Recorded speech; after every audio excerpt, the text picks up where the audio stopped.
আমার মালিকের পাইলেই তো আমি বাদশা। ওই বলকের বাদশা ইব্রাহিম ইবনে আদহাম দুনিয়ার বাদশাহী ছাড়িয়া আমার মালিকের তালাশে দৌড়াইতেছে আর বলতেছে, মালিক বলকের মানুষ আমার কথায় উঠে আবার বসে, কিন্তু সূর্যটা তো আমার কথায় উঠেও না ডুবেও না। ওই সূর্যটা কার কথায় উঠে আর ডুবে? তিনি হলেন আমার আসল মালিক। তারে যতদিন আমি পাবো না, আমি ইব্রাহিম ইবনে আদহামের বাদশাহীর কোনো সম্মান হবে না।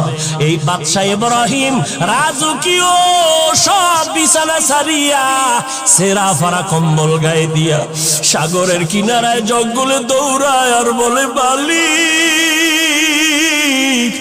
দুনিয়ার টাকা পয়সা ক্ষমতার মজা তো বুঝি, এগুলোর মধ্যে আসলে কিছুই নাই, সাময়িক কিছু মজা।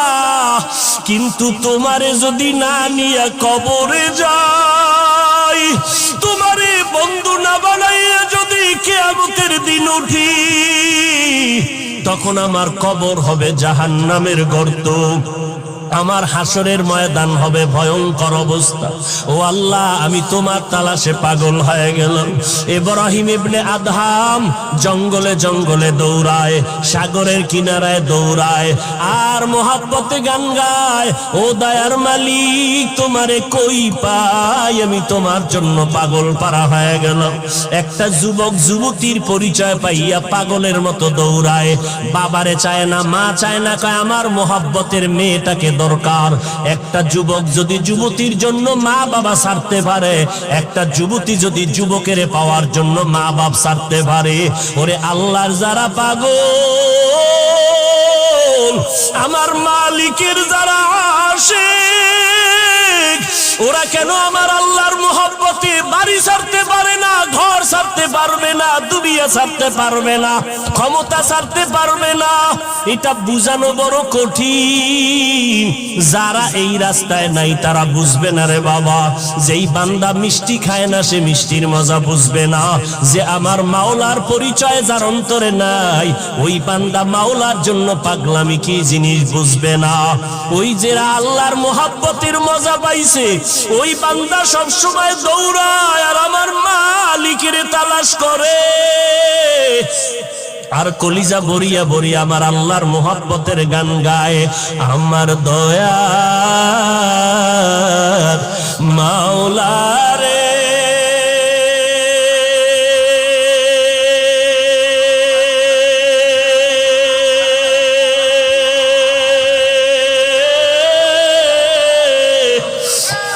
আমার মায়ার মাশূক রে,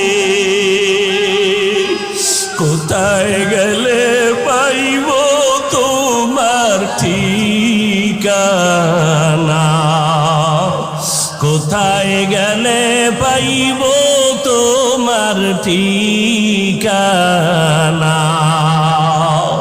আল্লাহ পাকের আশিক বান্দারা আল্লাহর মোহাব্বতের গান গায়, আল্লাহকে তালাশ করি। এরে নবীর উম্মতের দল, আল্লাহকে না পাইয়া খুঁজে এমন কোন আল্লাহর ওলি আছে কিনা বলো, যে আল্লাহর প্রিয় বান্দার কাছে বসলে একটু আল্লাহর মোহব্বতের আওয়াজ পাওয়া যায়। তখন ওই আল্লাহর বান্দারা, আল্লাহর প্রিয় বান্দা যারা, তাদের মজলিসে দৌড়ায়। ও এলাকার মুসলমান, ওরে যুবক, কয়দিন আর দুনিয়ায় বাঁচবি? ওই বাদশা ইব্রাহিম ইবনে আদহাম ক্ষমতার মসনদে মজা না পাইয়া আমার মালিকের বন্ধু বানাইয়া পাগল পারা হয়ে গেল। কারণ ওই মালিকের যদি বন্ধু না বানাইয়া কবরে যাও, ওই কবর হবে জাহান্নামের আগুনের গর্ত। ওই কবরে গুনাহ নিয়ে কবরে গেলে জাহান্নাম ছাড়া উপায় নাই। ওই কবরে আল্লাহ অর্ডার করবে, ও কবরের মাটি, গুনাহগার কি দুই পার্শ্ব থেকে জোরে জোরে চাপ দাও, একটা সেকেন্ডের আযাব সহ্য করতে পারবা না। ও আল্লাহর বান্দারা, কই গেল টাকাওয়ালা বাড়িওয়ালা? এক এক করে সবাই সাদা কাফনের প্যাকেট হইয়া কবরে চলে গেল। আল্লাহর মোহাব্বত অন্তরে ঢুকাও, দুনিয়ার রং তামাশা ভালোবাসার মজা তো কম নিলে না রে যুবক। এখন থেকে আমার মালিকের সাথে সম্পর্ক তৈরি করো, কারণ ওই মালিকে যখন ডাক দিবে দুনিয়ার বাড়ি গাড়ি সব পরে থাকবে, খালি হাতে যাইবা। অতএব এই মালিক ছাড়া দুনিয়া কবরে হাসরে কেউ আপন হবে না। ওই বান্দা এখন আবার কান্না আরো বাড়ায় দিল। বিবি সাহেব ডাক দিয়া কয়, ও স্বামী আর কেন কাঁদো? তোমার নামটা তো জাহান্নামীদের খাতায় লেখা, তুমি কি আওয়াজটা শোনো নাই? আল্লাহর বান্দা বলে, বিবি এই দরজা ছাড়া আর কোন দরওয়াজা আছে নাকি যেখানে কান্না করলে আমি ক্ষমা পাবো? কয় না না, আর কোন দরওয়াজা নাই। আল্লাহর বান্দা বলে, তো আমার আল্লাহ আমারে মাফ না করলেও আমি আর কান্না বন্ধ করব না, এই দরজা ছাড়বো না। আমার জাহান্নামেও যদি যাওয়া লাগে আমি এই দরজা ছাড়বো না, আমার মাওলার দরজা আমি কান্না করে করে মরিয়া যাব। এই কথা বলিয়া যখন আবার কান্না শুরু, বিনয়ের সাথে কাঁদে আর বলে, মালিক সন্তান হাজারবার অন্যায় করিয়া চোখের পানি ছাড়লে মা বাবার দয়া না হইয়া পারে না, ছাত্র হাজারবার অন্যায় করিয়া ওস্তাদের সামনে চোখের পানি ছাড়লে ওস্তাদের দয়া না হয়ে পারে না। ও আল্লাহ, ওই মা বাবা ওস্তাদের থেকে কি তোমার দয়া কম? তোমার মায়া তো আরো হাজার গুণ বেশি। তুমি আমারে কেন ফিরাইয়া দিবা? যদি আমারে মাফ না করো, রহমান নামটা কেন রাখছো? গফফার নামটা কেন রাখছো? আল্লাহর বান্দা এভাবে যখন আবার কান্না শুরু করে দিল, হঠাৎ করে গায়েবী আওয়াজ বলে, রে বান্দা আর কাদা লাগবে না, তোর নামটা এখন জাহান্নামীদের খাতায় আর নাই, তোর নাম এখন জান্নাতীদের খাতায় লেখা হয়ে গেছে। ও আল্লাহর বান্দারা, ও যুবকেরা, ও স্কুল কলেজ ভার্সিটির ছাত্র ভাইরা, আমি আল্লাহ প্রত্যেকটা রাতের শেষ অংশে আমি প্রথম আসমানে এসে আমার গুনাহগারদের ডাকি, আলা মিন মুস্তাগফিরিন ফাগফির আল্লাহ। ও গুনাহগারের দলায় আর কত ঘুমাবি? ওরে অন্যায় করছো, তোর বাড়ির দরওয়াজায় পুলিশ তোরে গ্রেফতার করার জন্য বাড়ির চারপাশে পুলিশ ঘেরাও দিয়া ধরে রাখছে। তুই বের হলে তোরে এখন হ্যান্ডকাপ লাগায় জেলখানায় নিবে। এই খবর পাইলে তো ঘুমাইতে পারো না। ওরে তোরা গুনাহগার যারা গুনাহ করেছো, তোর পেছনে তো আজরাইল হাজির, জাহান্নামের ফেরেশতারা তোর পেছনে রেডি, মরিয়া গেলে হ্যান্ডকাপ লাগাই দিবে। ওই জাহান্নামী ফেরেশতার হাতে ধরার আগে একটু উঠা আল্লাহ কইয়া ডাকবে, আমি আল্লাহ তোর গুনাহ ক্ষমার জন্য প্রথম আসমানে হাজির। আমি আল্লাহ বড় আদর করে তোরে বানাইছি, নিজের গুনার কথা স্মরণ করি একটু চোখের পানি ছেড়ে কান্না করো। আমি আল্লাহ ফজর, জোহর, আসর, মাগরিব, এশায় আসি না, আমি আল্লাহ তোর গুনাহ ক্ষমার জন্য ভোর রাত্রে প্রথম আসমানে আসিয়া তোরে ডাকতে থাকি। ওরে গুনাহ যদি মাফ করাইতেই চাও তো ঘুমাইতে পারবা না রে বাবা।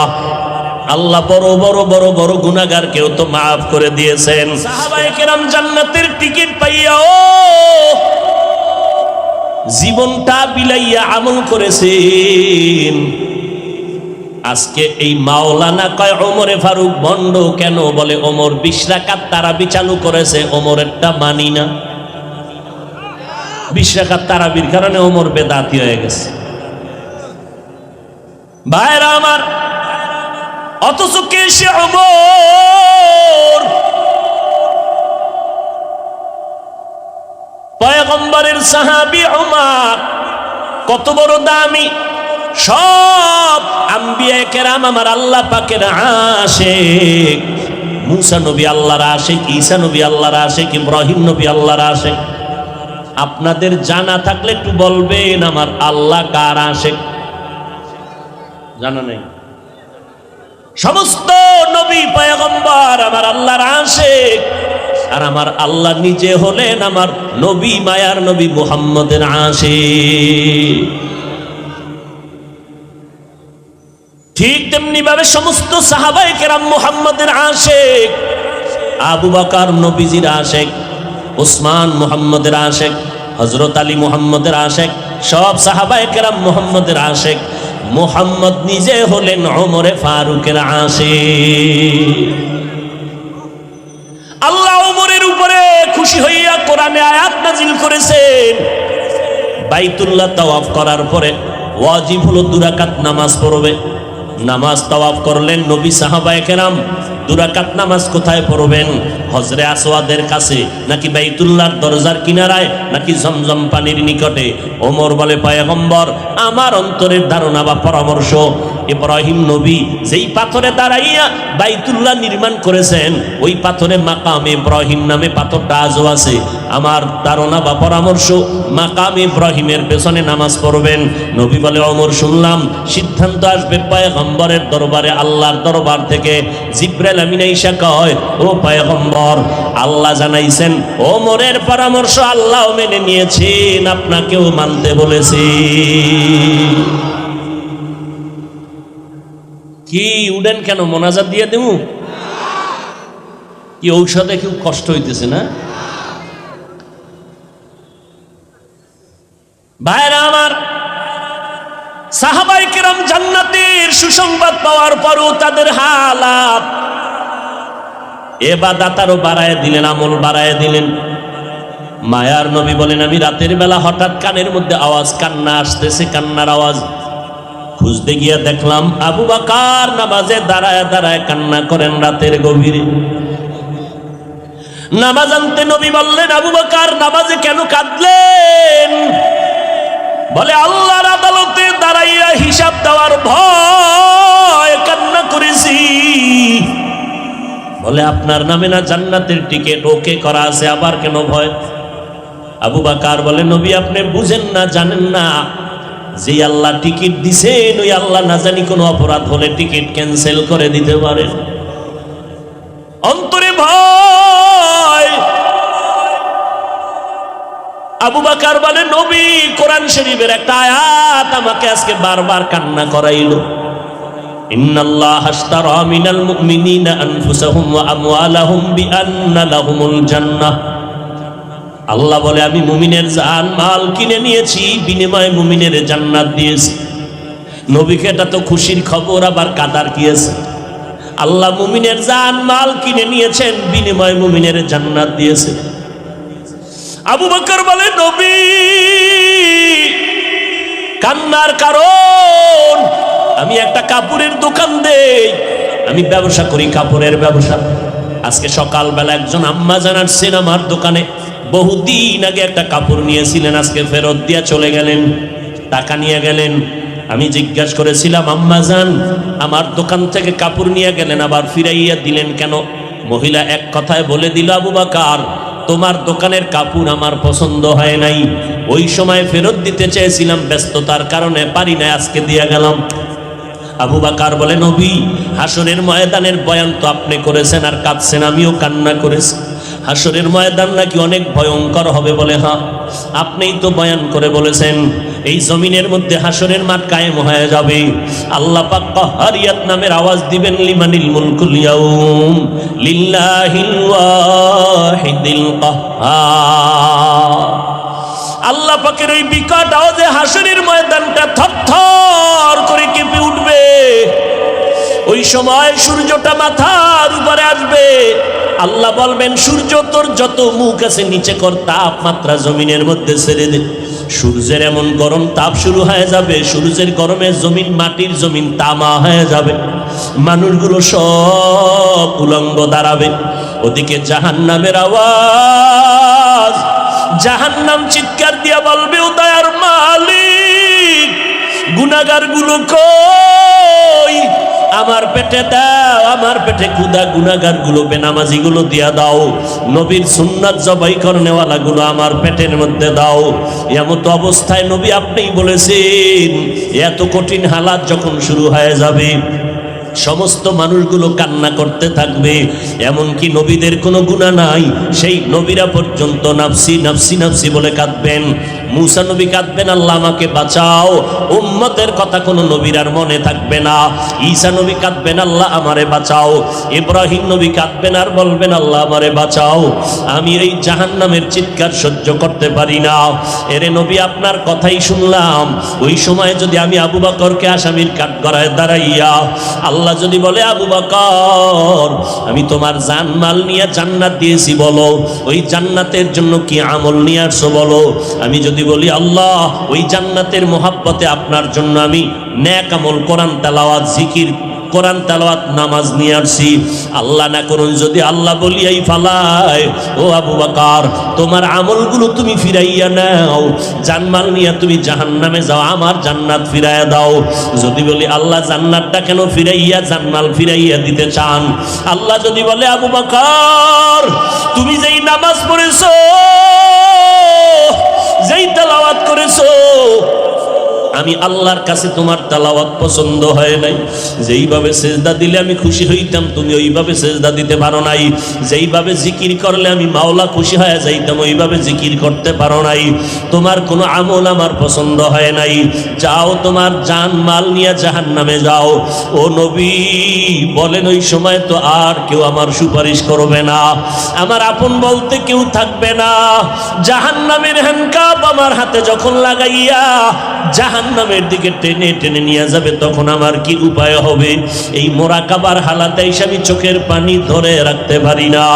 ও নবীর উম্মতের দল, সাহাবায়ে কেরাম জান্নাতের টিকিট পাওয়ার পর যদি এত ইলম, এত আমল, এত তাকওয়া, এরপরেও যদি জীবনটা ভর কান্না করেন জান্নাতের টিকিট পাইয়া, ভাইজান আপনি একটু আমলনামার দিয়ে তাকাইয়া দেখেন।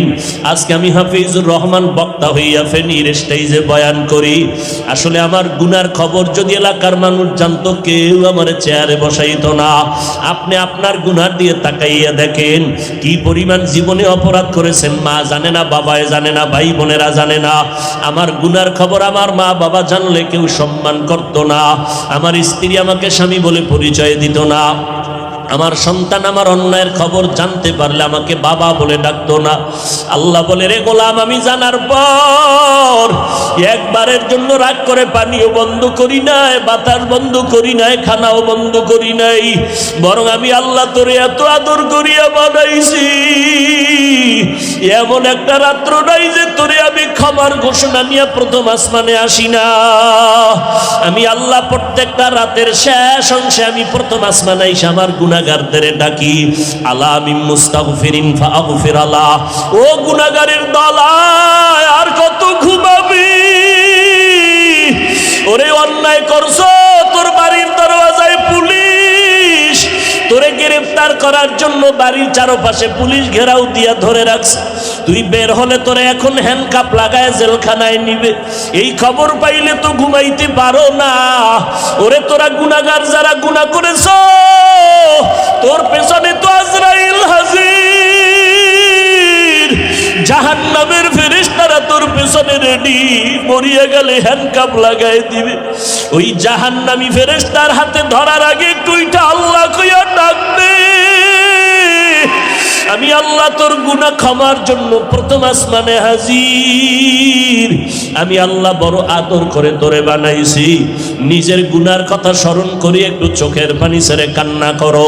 আমি আল্লাহ ফজর, জোহর, আসর, মাগরিব, এশায় আসি না। আমি আল্লাহ তোর গুনাহ ক্ষমার জন্য ভোর রাত্রে প্রথম আসমানে আসিয়া তোরে ডাকতে থাকি। ওরে গুনাহ যদি মাফ করাইতেই চাও তো ঘুমাইতে পারবা না রে বাবা। আল্লাহ বড় বড় বড় বড় গুনাহগার কেউ তো মাফ করে দিয়েছেন। এক আল্লাহর বান্দা এমন কোনো গুনাহ নাই যে গুনাহ করে নাই। গুনাহ করতে করতে করতে করতে জীবনটা নষ্ট করে ফেললো। মরণের আগে বুড়া হইয়া হঠাৎ করে অন্তরে ভয় আসলো, এই গুনাহ নিয়ে কবরে গেলে আমার কবরে উপায় নাই, মরিয়া গেলে আমার সন্তানের মানুষেরা ধিক্কার জানাইবে, খারাপ বলবে। আমি এখন একটু ভালো হওয়ার কোনো রাস্তা আছে কিনা? আল্লাহর বান্দা একজন আলেম ইমাম সাহেবের কাছে চলে গেল। ইমাম সাহেব হুজুর একটু পরামর্শ দেন, এই গুনাহ থেকে ভালো কেমনে হব?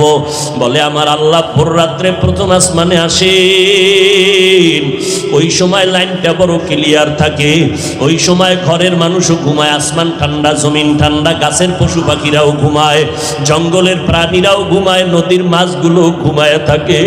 ওই সময় যারা মাওলাকে চাও, আমার মাওলা তখন হাজির হয়ে যায়। তুমি ভোর রাত্রে একটু ওযু বানাইয়া যায় নামাজ বিছায় আমার মাওলারে সেজদা দিয়া তওবা করে কাঁদবা, আমার মাওলা তোমার গুনাহ মাফ করিয়া দিবে। ইমাম সাহেবের পরামর্শ নিয়ে ওই গুনাহগার ভোর রাতে ঘুমায় না, ওযু বানাইয়া ঘরের অন্ধকার একটা জায়গায় বসে মাওলাকে ডাক দিছে, ও দয়ার মালিক, এতদিন দুনিয়ার বাহাদুরিয়ার রং তামাশায় পড়িয়া তোমারে ভুলিয়া আমি তোমার নাফরমানি করতে করতে এখন শেষ সময় আসছি। আজকে থেকে আমি ভালো হইতে চাই, আর গুনাহ করব না রে আল্লাহ। আমার গুনার কারণে আমার হাত না পাক, আমার চোখ না পাক, আমার জিহ্বা না পাক, আমার অন্তর না পাক। ও আল্লাহ, তুমি আমাকে মাফ করে দাও। আল্লাহর বান্দা কান্না শুরু করলো, কান্নার আওয়াজ বাড়তে বাড়তে এই পাশে ঘরের মানুষ সজাগ। হঠাৎ করে একটা গায়েবী আওয়াজ আসলো, ও বুড়া আর কাঁদিস না, তোর কাঁদলে কোনো লাভ হবে না, তোর নামটা জাহান্নামীদের খাতায় লেখা হয়ে গেছে। ওই বান্দা এখন আবার কান্না আরো বাড়ায় দিল। বিবি সাহেব ডাক দিয়া কয়, ও স্বামী আর কেন কাঁদো? তোমার নামটা তো জাহান্নামীদের খাতায় লেখা, তুমি কি আওয়াজটা শোনো নাই? আল্লাহর বান্দা বলে, বিবি, এই দরজা ছাড়া আর কোন দরওয়াজা আছে নাকি যেখানে কান্না করলে আমি ক্ষমা পাবো? কয় না না, আর কোন দরওয়াজা নাই। আল্লাহর বান্দা বলে, তো আমার আল্লাহ আমারে মাফ না করলেও আমি আর কান্না বন্ধ করব না, এই দরজা ছাড়বো না, আমার জাহান্নামেও যদি যাওয়া লাগে আমি এই দরজা ছাড়বো না, আমার মাওলার দরজা আমি কান্না করে করে মরিয়া যাব। এই কথা বলিয়া যখন আবার কান্না শুরু, বিনয়ের সাথে কাঁদে আর বলে, মালিক, সন্তান হাজারবার অন্যায় করিয়া চোখের পানি ছাড়লে মা বাবার দয়া না হইয়া পারে না, ছাত্র হাজারবার অন্যায় করিয়া ওস্তাদের সামনে চোখের পানি ছাড়লে ওস্তাদের দয়া না হয়ে পারে না। ও আল্লাহ, ওই মা বাবা ওস্তাদের থেকে কি তোমার দয়া কম? তোমার মায়া তো আরো হাজার গুণ বেশি। তুমি আমারে কেন ফিরাইয়া দিবা? যদি আমারে মাফ না করো, রহমান নামটা কেন রাখছো? গফফার নামটা কেন রাখছো? আল্লাহর বান্দা এভাবে যখন আবার কান্না শুরু করে দিল, হঠাৎ করে গায়েবী আওয়াজ বলে, রে বান্দা, আর কাদা লাগবে না, তোর নামটা এখন জাহান্নামীদের খাতায় আর নাই, তোর নাম এখন জান্নাতীদের খাতায় লেখা হয়ে গেছে। ও আল্লাহর বান্দারা, ও যুবকেরা, ও স্কুল কলেজ ভার্সিটির ছাত্র ভাইরা, কয়দিন আর দুনিয়াতে বাঁচবা? জান্নাতের পথ আর জাহান্নামের রাস্তা কিন্তু ছাড়া রাস্তা নাই। জান্নাতের পথে যাইবা নাকি জাহান্নামের পথে যাইবা, চিন্তা ভাবনা করিয়া চলো। তোমার মতো কত যুবক স্কুল কলেজে পড়িয়াও নামাজ ছাড়ে না, বলো বাবা তুমি কেন নামাজ পড়তে পারো না? তোমার মতো যুবক ড্রাইভারি করে নামাজ ছাড়ে না, চাকরি করে নামাজ ছাড়ে না, র্যাব, আর্মি, পুলিশ, বিডিআর নামাজ বাদ দেয় না, বলো বাবা তুমি কেন পারো না? তোমার মতো যুবক দেখো ময়দানে কৃষি কাজ করে নামাজ বাদ দেয় না, তোমার মতো যুবক আজকে দেখো নদীর মধ্যে মাছ ধরে নামাজ ছাড়ে না, ব্যবসা করে, শ্রমিকের কাজ করে নামাজ ছাড়ে না, চেয়ারম্যান, মেম্বার, এমপি, মন্ত্রী, নামাজির অভাব নাই, তুমি কেন পারবা না? তোমার ক্লাসের ছাত্র ছাত্রী যদি নামাজ পড়তে পারে, তুমিও তওবা করো। ওই জাহান্নামের আগুন সহ্য করার শক্তি কারো নাই। আবু বকর জান্নাতের টিকিট পাইয়াও যদি কাঁদে, তুমি কেন কাঁদতে পারো না? গুনার কারণে আমার আল্লাহ তোমার উপরে বেজার, গুনার কারণে দিলটা পাথর, এজন্য চোখে তোমার পানি নাই। আল্লাহকে, আমার আল্লাহকে মোহাব্বত করে ডাকো আর বলো, আল্লাহ কান্নাওয়ালা চক্ষু দান করো। যেই চোখে পানি নাই ওই চোখ দিয়ে আমার কোনো লাভ নাই, যেই জবানে মাওলার জিকির নাই সেই জবান দিয়ে কোনো লাভ নাই, যেই কলবে আখিরাতের ফিকির নাই সে কলব দিয়া লাভ নাই। আজকে থেকে পেছনের গুনার কথা স্মরণ করে তওবা করো। আল্লাহকে অন্তর দিয়া বলতে থাকো, আল্লাহ মরিয়া গেলে যাব আর নামাজ ছাড়ব না, মা বাবারে কষ্ট দিব না, ওলামায়ে কেরামের বিরোধিতা করব না, নবীর সুন্নাত অনুযায়ী নামাজ পড়ব, কোরআন তেলাওয়াত করব, গুনাহ থেকে নিজেকে বাঁচাবো। আল্লাহর মহব্বতে তওবা করার যদি নিয়ত হয়, খাঁটি অন্তরে আমার মাওলাকে অন্তর দিয়া ডাকো আর তওবা করো। আমার আল্লাহ দরজা খুলে দিয়া বলে, বান্দা জীবনের সব গুনাহ এক সেকেন্ডে আমি ক্ষমা করে দিব। আমার আল্লাহ কুদরতের নজর দিয়া রাখছেন। আল্লাহর কাছে বিনয়ের সাথে বলো, রে বাবা যত কিছুই হোক না কেন আমি কোনো বিপদে আর আল্লাহকে ছাড়বো না, নবীর তরিকার বাইরে চলবো না, দাড়ি কাটবো না, বেপরদায় চলবো না, গালি দিব না, গীবত শিকায়াত করবো না, ওলামায়ে কেরামের বিরোধিতা করবো না, মা বাবার দোয়া নিয়ে পাঁচ বেলার নামাজ পড়িয়া সামনে আগাবো। আল্লাহ আমাদের সবাইকে তৌফিক দান করেন, আমাদের তওবাওয়ালা জিন্দেগি দান করেন, তওবার উপরে মজবুত হইয়া চলার তৌফিক দান করেন, আমিন। আলহামদুলিল্লাহি রাব্বিল আলামিন, ওয়াসসালাতু ওয়াসসালামু আলা সাইয়্যিদিল আম্বিয়া ওয়াল মুরসালিন ওয়া আলা